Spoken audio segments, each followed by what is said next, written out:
विक्की भालेराव बोलतो आहे म्हणलं शिरपूरहून. आमची शिरपूर शिवारात शेत जमीन आहे.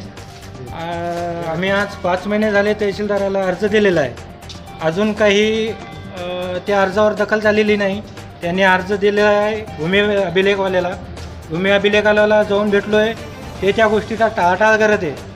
ते म्हणत आहेत की तहसीलदार साहेबाचा आदेश आल्याशिवाय आम्ही काही करू शकत नाही. पोलीस प्रोटेक्शन लागते, त्याच्यासाठी पैसा भरावा लागते. तर आम्ही शेतकरी आहे. आम्ही शेतकऱ्याने आमचा अजून माल राहिलेला आहे शेतामध्ये. तुरीवर फवारणीसाठी ट्रॅक्टर जात नाही आहे. हे बाकीचे जे शिवारच्या रस्त्यावाले ते रस्ता अडवत आहे. मग आम्ही शेतकऱ्यांना काय करायचं आहे आता? हे प्रशासनानं लवकरात लवकर दखल घ्यावी याची. मी बस एवढं बोलतो आहे. बाकी जर आमचं जर समजा शेतपीक जर घरी नाही आलं तर आम्ही आंदोलन करू.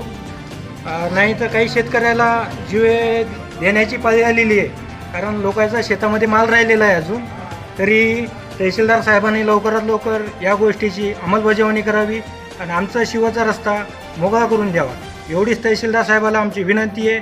थँक्यू, धन्यवाद. अमर विनायकराव देशमुख. आम्ही सर्व शेतकरी मंडळी शिरपूरवरून आलेलो आहे आणि आमची शेतजमीन भेरा शिवारामध्ये आहे. आणि आमचा जो शिवाचा रस्ता आहे ते काही शेतकरी मंडळीने अडवला आहे. त्यांचं म्हणणं आहे की इकडून रस्ता नाही. तर त्यामुळे आमची सोयाबीन अजून काढायची बाकी आहे. आम्ही 5 महिन्या अगोदर तहसीलदार साहेबाला अर्ज दिला. आणखीन त्याच्यावर काहीच हे नोंदवलं नाही, कारवाई झालेली नाही. त्याच्यामुळे आम्ही परत इथं आलेलो आहोत. आणखीन परत एक अर्ज दिलेला आहे त्यांना.